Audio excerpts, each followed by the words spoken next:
प्यारे बच्चों, हिंदी की कक्षा में आपका एक बार फिर से स्वागत है। जैसा कि आप जानते हैं, हमने अपना पाठ 15 झलकारी को पढ़ा और आज हमें इसके शब्दार्थ और मुहावरे करने हैं। इसके शब्दार्थ और मुहावरों को करना है। इससे पहले मैं एक बार इस पाठ के सार को आपको बता दूं। तो ये पाठ जो है झलकारी, ये हमें हमारे स्वतंत्रता आंदोलन के वीरों की याद दिलाता है। और इन वीरों की संख्या बच्चों 1 या 2 में नहीं थी। हम कुछ मुख्य स्वतंत्रता सेनानियों के ही बारे में जानते हैं। जैसे झांसी की रानी लक्ष्मीबाई के बारे में तो हम जानते ही, लेकिन कुछ हम कहेंगे बहुत से क्रांतिकारी ऐसे थे जिनके बारे में हमें नहीं पता है, उनके नाम के बारे में नहीं पता है, लेकिन उन्होंने भी देश की आज़ादी के लिए उतना ही संघर्ष किया, उतने ही अपने प्राणों की आहुति दी। और हम लोग कहीं उनके बारे में भूल न जाएं, इसलिए ये एक महिला स्वतंत्रता सेनानी के बारे में ये पाठ है जिसका नाम झलकारी था।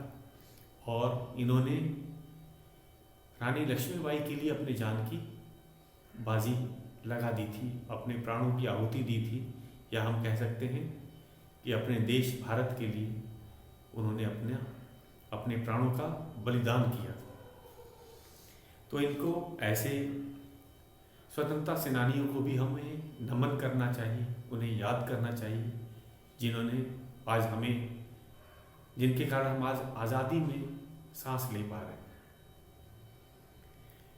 तो ये कहानी है झलकारी की। तो झलकारी के बारे में है कि वह पहले रानी लक्ष्मीबाई के महल में दासी का काम किया करती। दासी कौन होता है बच्चों? जो महल की देखभाल करता है, राजा रानी के ज़रूरतों का ख्याल रखता है। पहले झलकारी दासी थी, लेकिन महारानी ने उसका यह गुण पहचाना, उसका आत्मविश्वास पहचाना और उसको महिला सेना में भर्ती करवा दिया प्रशिक्षण के लिए। और कुछ ही दिनों में रानी को अपने फैसले पर गर्व हुआ, क्योंकि झलकारी सभी हम कहेंगे युद्ध कला में बड़ी जल्दी ही दक्ष हो गई, कुशल हो गई। जैसे कि कौन कौन सी युद्ध कलाएं थी? तलवार चलाना, बंदूक चलाना, घुड़सवारी करना। और महारानी की वह विश्वास पात्र भी बन गई। विश्वास पात्र वह व्यक्ति होता है जिस पे विश्वास किया जा सके, और महारानी उसे अपने ही साथ रखने भी लगी थी। वह महारानी के साथ युद्ध कला का अभ्यास करती, कुश्ती करती, व्यायाम करती, उनके साथ ही घुड़सवारी सीखने लगी। और महारानी को भी उस पर बड़ा नाज था। और उस समय की एक प्रथा के अनुसार कि जिस राज्य में उत्तराधिकारी नहीं होता था, राजा के बाद अगर उसका पुत्र नहीं होता था, तो उस राज्य को अंग्रेजी राज्य में मिला दिया जाता। और महारानी लक्ष्मीबाई ने इसका विरोध किया, क्योंकि झांसी के साथ भी वैसा ही हुआ। महाराज गंगाधर राव की मृत्यु हो गई और अंग्रेजों ने उनके दत्तक पुत्र को कहते हैं गोद लिया पुत्र, उसको राजा मानने से मना कर दिया।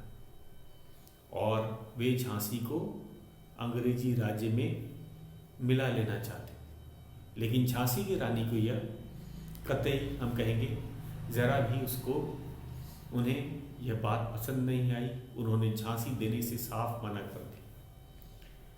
यह बात जानकर अंग्रेजों ने झांसी के किले को चारों ओर से घेर लिया। अब महारानी लक्ष्मीबाई के पास युद्ध करने के सिवा कोई उपाय न बचा, और उन्होंने अंग्रेजी सेना से युद्ध प्रारंभ कर दिया। और इसमें झलकारी का भी काफ़ी योगदान रहा। उसे उन्नाव फाटक की पहरेदारी का और रक्षा का जिम्मा मिला था। और झलकारी ने महारानी को निराश नहीं किया। उन्होंने उन्नाव फाटक की रक्षा की और जो अंग्रेजी सेना थे उन पे काफ़ी गोले, तोप के गोले बरसाए तथा उन्हें पीछे खदेड़ दिया। लेकिन दक्षिणी द्वार का जो तोपची था वह गद्दार था, वह लालची था। उसने रिश्वत लेकर अंग्रेजी सेना को महल के अंदर घुसने दिया। लेकिन झलकारी उस समय रात के गश्त पे थी। जब उसकी नज़र अंग्रेजी सेना पर पड़ी तो वह एकदम चौकन्नी हो गई। उसने तुरंत महल में की खतरे की घंटी बजा दी, सभी सैनिकों को सतर्क किया और अंग्रेजी सेना को पे हमला कर दिया। तो महल में जो अंग्रेजी सैनिक आ गए थे, अंग्रेज के सैनिक, वे उन्हें पीछे हटना पड़ा, उन्हें खदेड़ दिया गया और एक बार फिर से महल सुरक्षित हो गया। लेकिन युद्ध बहुत दिन तक चला। इससे महल में रसद और गोले बारूद की कमी हो गई। रसद जो सैनिकों के राशन खाने पीने का सामान होता है उसकी कमी, और गोला बारूद जो बंदूक की गोलियां, तोप के गोले और हथियारों की कमी होने लगी। तब मंत्रियों ने कहा कि रानी लक्ष्मीबाई को महल से बाहर किसी तरह भी सुरक्षित पहुंचा देना चाहिए, क्योंकि अगर अंग्रेजी सैनिक अंदर आ जाते तो वे महारानी को मार देते तथा झांसी का जो किला था वो हाथ से चला जाता। तो मंत्रियों ने की बात मानकर रानी लक्ष्मीबाई ने झलकारी के साथ मिलकर, हम कहेंगे, किले से बाहर जाने का, सुरक्षित स्थान पर जाने का फैसला किया। झलकारी भी महारानी की तरह सफ़ेद घोड़े और ठीक उनकी तरह वस्त्र धारण की और दोनों बड़ी तेजी से भांडेरी फाटक से बड़ी तेजी से अंग्रेजी सेना को चीरते हुए बाहर निकल गए। अंग्रेजी सैनिक पीछे पड़ गए थे, लेकिन झलकारी ने उन्हें धोखा देते हुए अपनी तरफ मोड़ लिया और वापस वे झलकारी वापस किले की तरफ बढ़ने लगे। अंग्रेजी सेना ने सोचा कि उन्होंने महारानी लक्ष्मीबाई को घेर लिया है, और इसी बीच में महारानी लक्ष्मीबाई मौका पाकर सुरक्षित स्थान की तरफ चली गई। जब झलकारी को विश्वास हो गया कि अब अंग्रेज केवल उनके पीछे पड़े हैं, वे महारानी के पीछे नहीं पड़े हैं, तो वे वापस किले के पास आ गई। लेकिन अंग्रेजी सैनिकों ने झलकारी को घेर लिया और उन्हें बंदी बना लिया। अंग्रेजी सैनिक बड़े खुश थे। उनकी खुशी का ठिकाना नहीं था, क्योंकि उन्होंने जीते जी महारानी लक्ष्मीबाई को पकड़ लिया था, ये उनका विचार था। लेकिन उन्हें पकड़ा किसको था? उन्होंने पकड़ा झलकारी को था, क्योंकि झलकारी ने भी ठीक महारानी की तरह वेश धारण कर रखा था, सफ़ेद घोड़ा ले रखा था। अंग्रेज बड़े खुश हुए। उन्होंने बंदी झलकारी को जनरल के सामने पेश किया। जनरल को कुछ संदेह हुआ, तो उसने गद्दार जो था हमारा तोपची दुलाजी था उसको बुलवाया, क्योंकि दुलाजी सेना में था। उसने महारानी लक्ष्मीबाई को बहुत पास से देखा था और वह महारानी लक्ष्मीबाई को पहचानता था। जब दुलाजी ने कहा कि वह रानी लक्ष्मीबाई नहीं है, तो जनरल तिलमिला गया, वह बहुत क्रोधित हुआ और वह हार चुका था, क्योंकि वह लक्ष्मीबाई को नहीं पकड़ पाया था। और फिर उन्होंने झलकारी को अंग्रेजी अदालत के सामने पेश किया। और जैसा कि आपको पता है, उस समय अंग्रेजी अदालत क्रांतिकारियों को, स्वतंत्रता सेनानियों को फांसी की सज़ा ही देता था। ठीक उसी तरह झलकारी को भी फांसी की सज़ा मिली और वह निडर साहसी झलकारी हंसते हंसते फांसी के फंदे पे झूल गई। देशभक्त तो झलकारी की इस बलिदान को देश याद रखेगा और विश्व में झलकारी ने महिलाओं का मस्तक ऊंचा कर दिया। तो ये था हमारा पाठ का सार, और आज हम करेंगे इसके शब्दार्थ और मुहावरे। तो इसे आपको पता ही है, शब्दार्थ और मुहावरों को आपको नोटबुक में लिखना होता है और याद करना होता है। तो शुरू करते हैं अपने शब्दार्थ। पहला है हमारा शब्दार्थ है निसंकोच। निसंकोच मतलब बिना संकोच। ये नया शब्द है निसंकोच।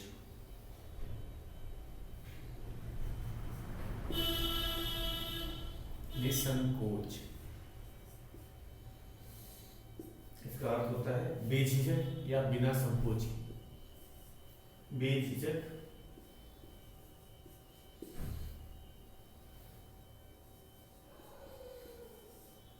या बिना संकोच के।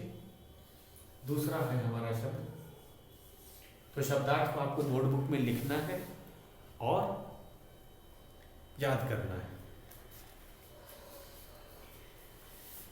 तो निसंकोच हमारे पाठ में भी आया था।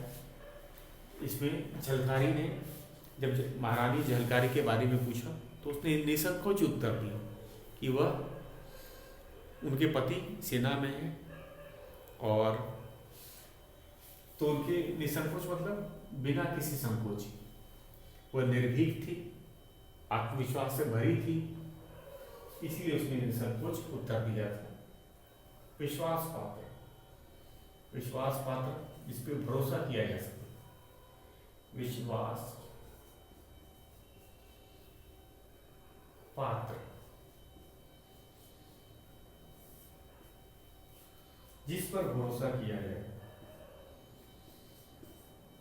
जिस पर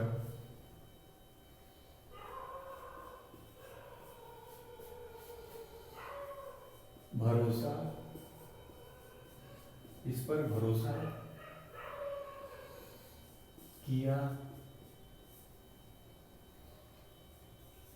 जाए। जैसे पाठ के अनुसार रानी को, झांसी की रानी लक्ष्मीबाई को झलकारी पर, झलकारी उसके लिए झलकारी विश्वास पात्र थे। रानी की लक्ष्मीबाई झलकारी को विश्वास पात्र मानती थी, इसीलिए उसे अपने साथ रखा करते थे। जिस पर विश्वास किया जा सके या जिस पर भरोसा किया जा सके उसे विश्वास पात्र कहा जाता है। तीसरा है हमारा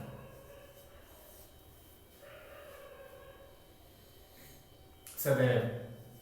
सदैव, सदैव का अर्थ होता है हमेशा। सदैव या हमेशा, हमें सदैव सच बोलना चाहिए, हमेशा।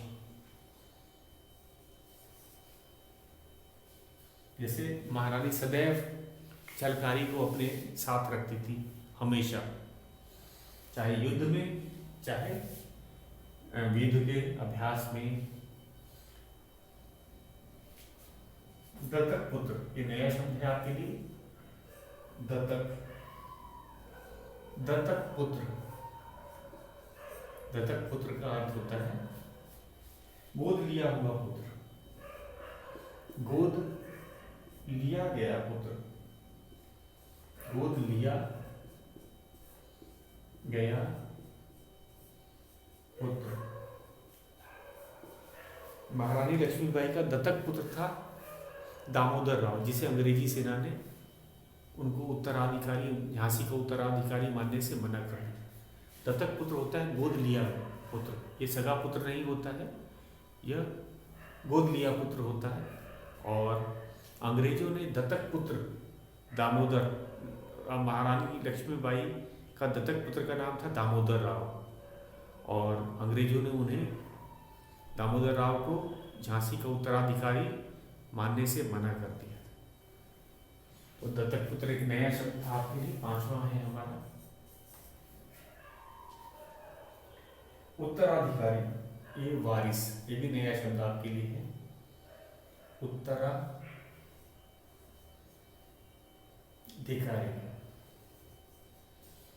अधिकारी, उत्तराधिकारी अर्थ होता है वारिस।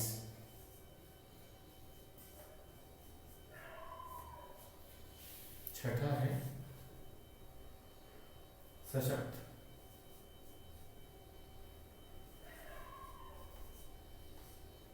सशक्त का अर्थ होता है हथियार से लैस,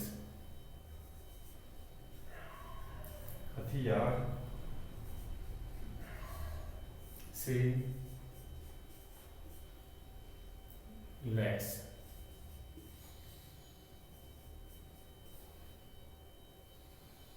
तो महारानी ने जितने भी द्वार थे वहां पे, किले के जितने भी द्वार थे वहां सशक्त सैनिक लगा दिए थे। मतलब ये सभी सैनिक हथियारों से लैस थे, मतलब युद्ध के लिए तैयार थे। अगर कोई फाटक पे कोई खतरा होता तो वे आक्रमण भी कर सकते थे।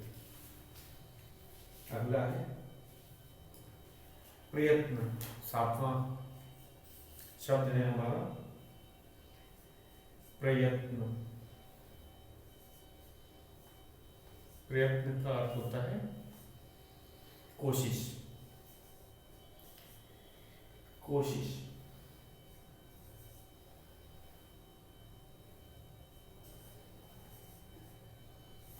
तो अंग्रेजी सैनिक सेना थी, वे किले के अंदर घुसने का प्रयत्न कर रही थी। प्रयत्न का मतलब कोशिश कर रही थी। प्रयत्न का अर्थ होता है कोशिश करना। तोपची, दुलाजी राव तोपची थे। तो तोपची का क्या काम होता है? तोप चलाने वाला। जो तोप होता है, जो फाटक, किले के फाटक पे एक तोप लगा के रखी जाती थी और इस तोप को चलाने वाले को तोपची कहा जाता था। ये क्या करते थे?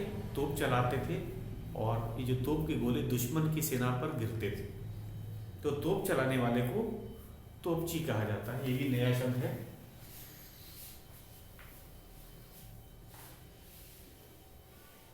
प्रयत्न के बाद में तोपची, ये 7वां शब्द है हमारा। ये हमारा 7वां शब्द है। 8वां शब्द है, 8वां है तोपची।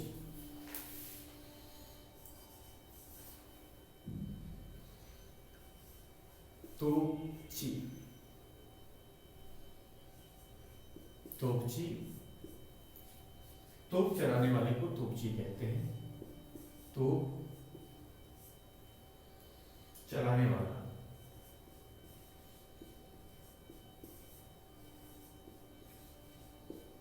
तोप चलाने वाला। 9वां है सतर्क या होशियार। सतर्क का क्या अर्थ होता है?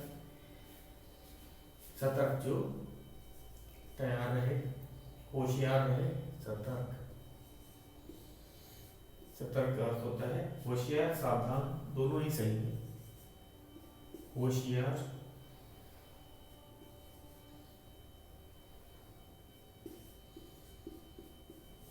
या फिर सावधान। जो फाटक पे जितने भी सैनिक थे ये सब सतर्क थे, सावधान थे, क्योंकि किले में जो भी सेना होती है फाटक से ही प्रवेश कर सकती। तो जो भी सैनिकों को किले के फाटक पे लगाया जाता था वे हमेशा सतर्क रहते थे, क्योंकि दुश्मन सेना कभी भी फाटक पे हमला कर सकती है। तो वे हमेशा होशियार या सावधान रहते थे, सतर्क रहते थे, ताकि दुश्मन के किसी भी हमले को रोका जा सके। 10वां शब्द है हमारा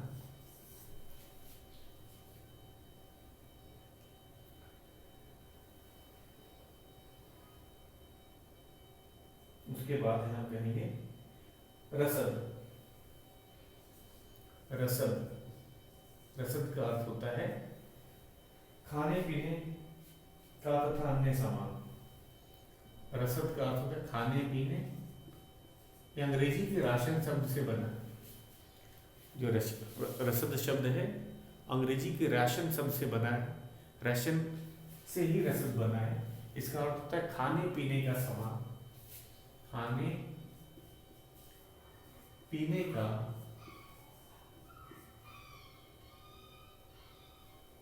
तथा अन्य सामान, तथा अन्य सामान। तो हमने देखा जब युद्ध शुरू हो गया तो अंग्रेजी जो सेना थे उन्होंने झांसी के किले को चारों ओर से घेर लिया था और महल में रसद की कमी हो गई थी। खाने पीने का सामान सैनिकों के लिए तथा मंत्रियों के लिए जो महल में रहते थे सबके लिए, उनके लिए खाने पीने के सामान की कमी हो गई थी। तो रसद का अर्थ होता है खाने पीने तथा अन्य सामान। उसके बाद में बंदी, 11वां है हमारा बंदी। बंदी बंदी का अर्थ होता है कैद की कर ली गई, कैद कर ली गई, कैद कर ली गई, कैद कर ली गई। इसका है कि जब झलकारी को अंग्रेजी सेना ने घेर लिया तो उन्होंने उनको मारा नहीं, उन्हें बंदी बना लिया। कैद कर लेना, बंदी का अर्थ होता है कैद कर लेना। बंदी बना लेने का अर्थ होता है कैद कर लेना। जब अंग्रेजी सेना ने झलकारी को देखा तो वे उन्होंने सोचा कि झांसी के रानी को उन्होंने घेर लिया है, उन्होंने उन्हें मारा नहीं युद्ध में, बल्कि उन्हें बंदी बना लिया। बंदी बनाने का अर्थ होता है कैद कर लेना। तो ये अगला है हमारा कैद कर लेना।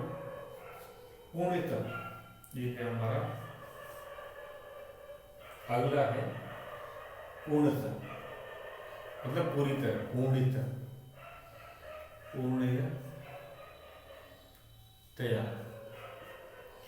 पूर्णतः मतलब पूरी तरह से। ये हमारी पाठ में क्या है, पूरी तरह। पूरी तरह मतलब हम कहेंगे पूरी तरह का अर्थ होता है जैसे कि झलकारी को जब विश्वास हो गया, जब झलकारी को बंदी बना लिया गया था तो झलकारी को लगा कि यह तो वह भले बंदी हो गई है लेकिन जो महारानी है वह पूर्णतः सुरक्षित है। क्यों? क्योंकि अंग्रेजी सेना का ध्यान झलकारी को बंदी बनाने में ही लग गया। इस बीच में जो झांसी की रानी लक्ष्मीबाई थी वे सुरक्षित स्थान की ओर चली गई। तो पूर्णतः मतलब पूरी तरह से।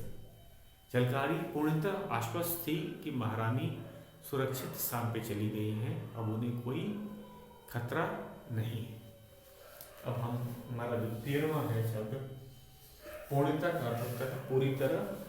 उसके बाद में है संदेह। संदेह का अर्थ होता है शक, संदेह।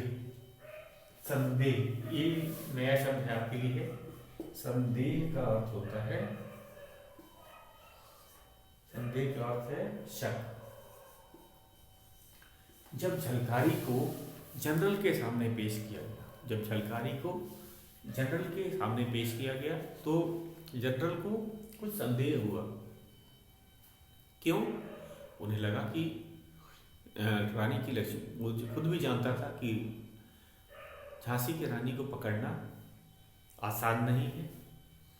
और उसके बाद झलकारी का सांवला रंग देखकर भी उसे संदेह हुआ, क्योंकि उसने सुना था कि झांसी की रानी सांवले रंग की नहीं, वे गोरी थी।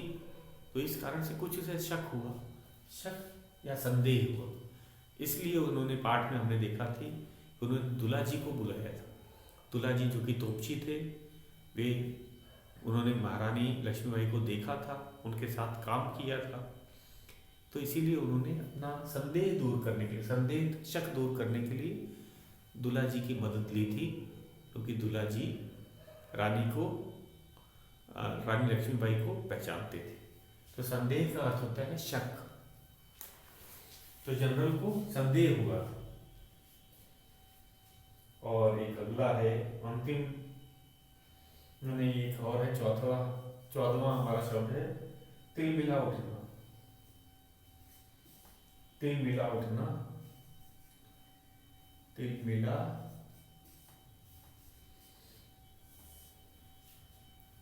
उठना किसका है? बेचैन हो जाना, बेचैन हो जाना, बेचैन हो जाना। जब जनरल को पता चला कि उन्होंने झलकारी को कैद कर लिया है, बंदी बना लिया है, रानी लक्ष्मीबाई को नहीं, तो वह तिलमिला उठा, काफ़ी बेचैन हो गया, क्योंकि एक बहुत अच्छा मौका उनके सैनिकों ने छोड़ दिया था रानी लक्ष्मीबाई को पकड़ने का। तो तिलमिला उठने का अर्थ होता है बेचैन हो उठना। और एक अंतिम है स्मरणीय। स्मरणीय हमारा अंतिम और 15वां शब्द है इस पाठ का। स्मरणीय मतलब याद। स्मरणीय शब्द का अर्थ होता है याद। हमें झलकारी का जो बलिदान है वो स्मरणीय रहेगा, मतलब याद रहेगा। उसने अपनी प्राणों का बलिदान देकर देश के लिए एक अच्छा कार्य किया था। तो इस कारण से हम आज भी झलकारी हमें स्मरणीय है। स्मरणीय मतलब याद है। आज भी हम झलकारी को याद करते हैं। तो बच्चों, ये था हमारा शब्दार्थ। अब हम इस पाठ के मुहावरों को लिखेंगे। तो इस पाठ के शब्दार्थ हमने लिख के याद कर लिए हैं। 15 शब्दार्थ हैं, आपने इसे नोट कर लिया है। अब हम इस पाठ के मुहावरों को करेंगे। तो मैं मिटा देता हूँ, आप मुहावरों को लिखेंगे और याद करेंगे।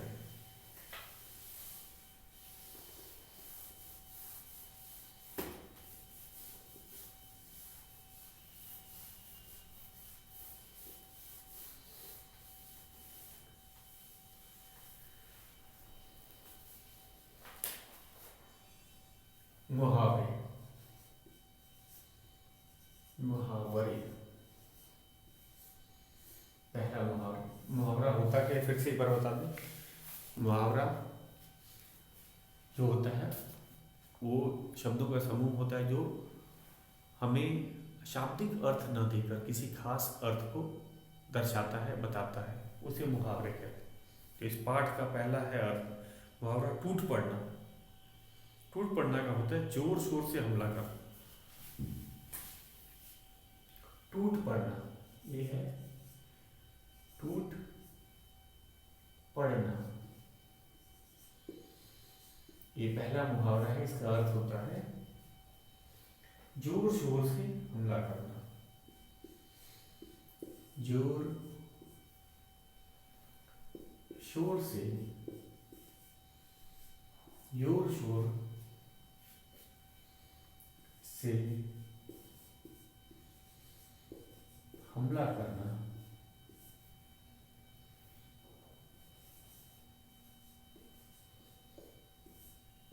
उड़ना, जोर शोर से हमला करना, टूट पड़ना।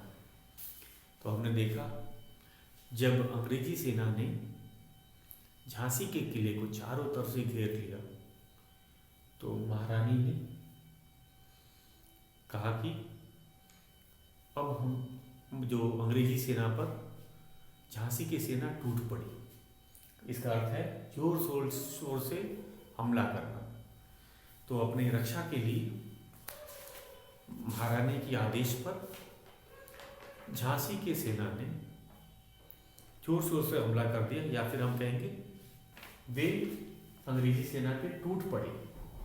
टूट पड़े का अर्थ होता है जोर शोर से हमला करना। तो ये हमारा पहला मुहावरा है। उसके बाद हमारा दूसरा मुहावरा है कि फूल कर कुप्पा होना। फूल कर कुप्पा होना, इसका अर्थ होता है बहुत खुश होना। ये हमारा दूसरा मुहावरा है, फूल कर कुप्पा होना। इसका अर्थ है बहुत खुश होना। तो हम शेष मुहावरों को बच्चों कल करेंगे। तो आज का गृह कार्य आपको मैं बता दूं, आपको शब्दार्थ को और को लिख करके याद कर लें। आज हमने आपको शब्दार्थ बताया, आपको इस पाठ के शब्दार्थ को लिखना है और याद करना है। कल हम इसके मुहावरों को करेंगे। आज के लिए बस इतना है।